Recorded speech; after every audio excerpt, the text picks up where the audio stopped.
Hindi na nakatiis ang Israel at pinatulan na ang Turkey. Matindi ang ginawang ganti ng Israel. Ano ang kanilang ginawa? Yan ang ating pag-uusapan sa videong ito. Pero bago ang lahat ay huwag kalimutang mag-subscribe. Samahan mo na rin ng like ang videong ito at i-click ang notification bell. Napakalaking tulong na yan para sa aming mga content creators.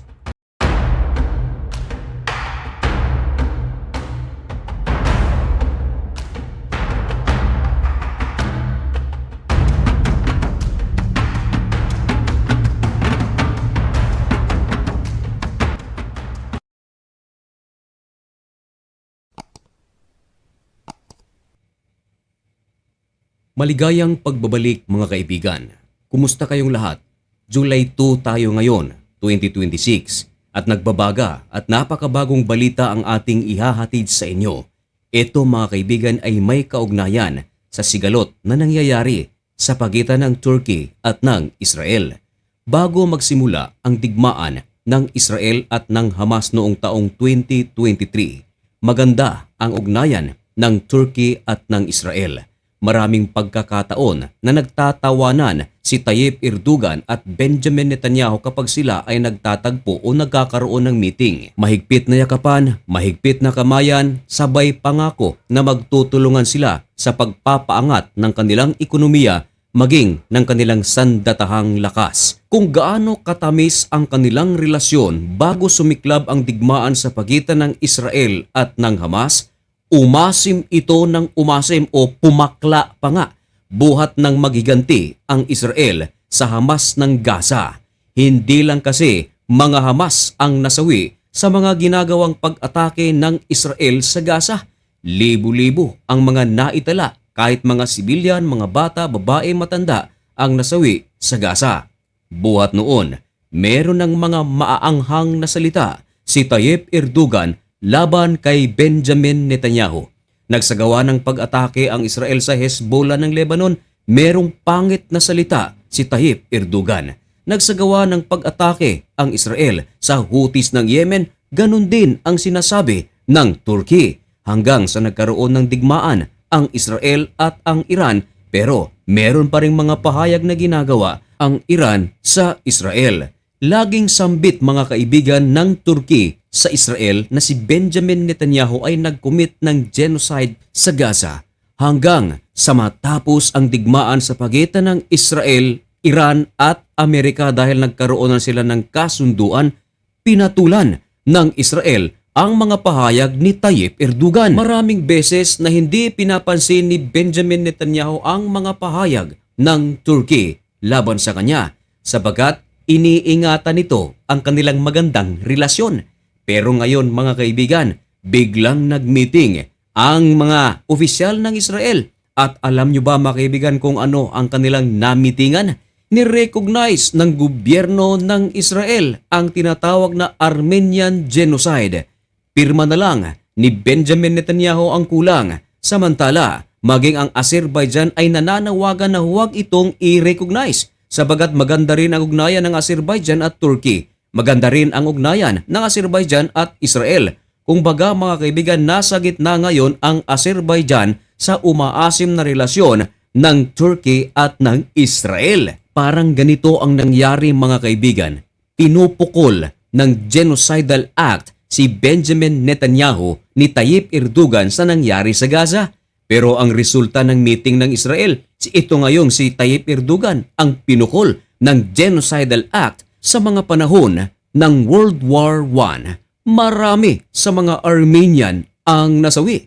Tinatayang nasa mga 1,500,000 ang mga nasawi at nakatala sa history na ang may gawa nito ay ang Ottoman Empire. At ang Ottoman Empire mga kaibigan walang iba kundi ang Turkey. Hindi maikakaila na noong mga nakaraang maraming taon ang Ottoman Empire ay napakalakas. During the World War I, magkaalyado ang Turkey at Germany. Sa mga panahong iyon, ang Armenia ay hindi malinaw na independent nation.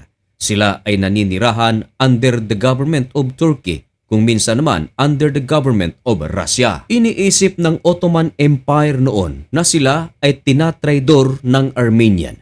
Kaya taong 1915, dito na nag-uumpisa na paslangin ang maraming mga Armenian. Ayon nga sa tala, nasa mga 1.5 million na Armenian ang kinitil ng Ottoman Empire, pero hanggang ngayon, ito ay itinatanggi pa ng Ankara. Pero yan ngayon ang ipinukol ng Israel sa Turkey. Parang nababaliktad ang situation mga kaibigan sapagkat binabato ng Turkey ang Israel na nagsagawa ng genocide sa Gaza.